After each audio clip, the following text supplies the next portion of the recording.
Hai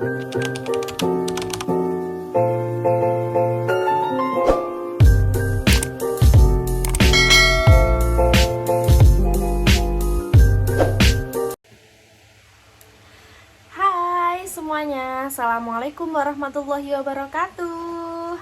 Perkenalkan, namaku Dewi Farah Multama Satika. Kalian bisa panggil aku dengan nama Tika. Nah, aku sedang kuliah di Universitas Terbuka di Fakultas FKIP Prodi PGSD. Nah, kali ini aku akan membahas lain dari konten-kontenku yang sebelumnya ya. Kali ini aku akan membahas tentang perbaikan apa saja sih yang perlu dilakukan pada pasca pandemi COVID-19 ini. Oke, sebelum kita membahas lebih lanjut, aku ingin memperkenalkan kalian dengan salah satu beasiswa di Indonesia yang sangat terkenal, yaitu salah satunya adalah beasiswa DataPrint. Oke. Nah, kalian nanti di dalamnya akan mendapatkan kupon seperti ini dan di belakangnya akan terdapat kode. Nah, ini nanti yang kodenya akan dimasukkan di kolom link Google Form-nya kayak gitu. Oke, sebelum kita membahas lebih lanjut, kita akan mengulas kembali tentang COVID-19. Nah, COVID-19 itu muncul sekitar tahun 2019 akhir ya teman-teman. Dan pada saat itu terjadi di negara Cina, tepatnya di kota Wuhan, dan masuk sekitar tahun 2020 di Indonesia karena penyebarannya begitu cepat di beberapa negara, yang mana saya pribadi dulu ketika saat kuliah diberitahukan bahwa kegiatan di bidang pendidikan itu libur total selama 2 bulan. Namun ternyata lockdown tersebut malah menjadi panjang dan akhirnya sampai 2 tahun lamanya kita libur sekolah dan kuliah. Oke, itulah kilas balik dari COVID-19 yang pernah kita temui.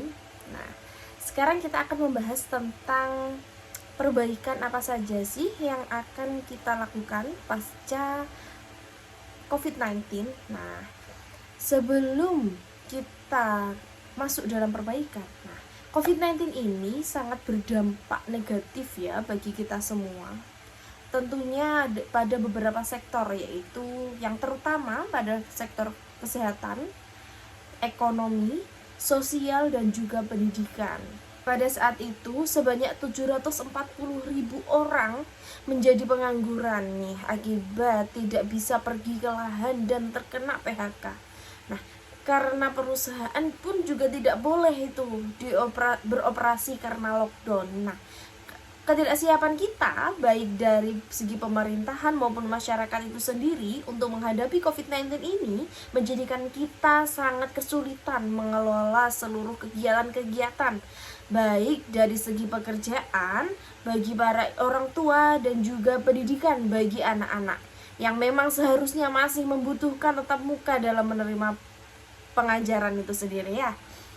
Namun dengan berbagai desakan dari COVID-19 ini menjadikan pemerintah kita sigap menciptakan berbagai inovasi, misalnya nih di bidang pendidikan. Nah, dibuatlah website dan aplikasi pengganti tatap muka yang menjadikan guru-guru juga turut belajar dalam menggunakannya dengan baik, seperti Telegram, Zoom, serta website khusus seperti Google Classroom dan yang lain sebagainya. Yang kedua, ada di bidang ekonomi, juga terdapat berbagai e-commerce yang mendatangkan tawaran-tawaran yang sangat menarik dari berbagai aplikasi penghasil uang dan juga kebutuhan yang sangat membantu kehidupan ekonomi dari masyarakat Indonesia itu sendiri. Seperti apa? Seperti Shopee, Lazada, Tokopedia, TikTok Shop, dan yang lain-lain. Dimana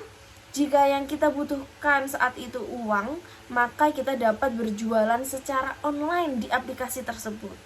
Kita dapat membangun dan mengembangkan toko online itu dengan berbagai dampak positif bagi ibu rumah tangga yang ingin memiliki penghasilan dan juga berbagai orang yang sedang merasa kesulitan ekonominya, seperti orang-orang yang menganggur terkena PHK itu sendiri. Nah, selain itu yang kedua ada juga Gojek, aplikasi Gojek, Grab, dan juga yang lain-lain yang dapat memudahkan kita untuk mendapatkan makanan, jajan, dan yang lain tanpa kita keluar rumah, sehingga kita itu minim akan terkena dampak COVID-19 itu sendiri. Juga menjadikan banyak dari pensiunan dan orang-orang yang terkena PHK itu tadi beralih profesi menjadi driver Gojek serta kurir di berbagai e-commerce yang sedang kita bahas sebelumnya, yaitu Shopee dan yang lain-lain itu tadi ya. Nah, hal ini itu semua menjadikan banyak manfaat dan perlu untuk terus ditingkatkan agar kita selalu siap siaga terhadap apapun yang akan menyerang kita selanjutnya. Tapi ya, naudzubillah min dzalik ya, semoga kita tidak ada pandemi yang lainnya lagi. Oke, yang ketiga, sejak tahun 2020 dan sampai 2022 mengakibatkan sekitar 774 juta orang masyarakat Indonesia itu terkena penyakit COVID-19 teman-teman. Dan tercatat sekitar 7 juta orang telah meninggal dunia. Sehingga hal ini menjadikan masyarakat itu rentan terkena penyakit yang lain karena sistem imunnya itu rendah. Nah, perlu adanya peningkatan kesehatan dan kebugaran masyarakat dengan adanya program Indonesia Sehat, seperti dengan meminimalisir transportasi. Nah, dengan terbiasanya juga memakai e-commerce dan ojek online membuat masyarakat itu kurang bergerak nih, sehingga sangat jarang berolahraga. Sehingga kedepannya perlu adanya sosialisasi kesehatan agar masyarakat itu sadar akan pentingnya olahraga agar imun itu kuat dan tidak rentan terhadap penyakit itu sendiri. Nah, sudah nih, akhirnya kita sudah masuk ke sesi terakhir. Nah, seperti itulah secuplik fakta dan opini pribadi saya ya teman-teman. Sehingga apabila ada kesalahan, mohon koreksinya di kolom komentar dan mohon dimaafkan apabila saya memiliki salah kata. Terima kasih dan sampai jumpa kembali teman-teman. Jangan lupa ikut beasiswa dari Data Print ya. Bye-bye.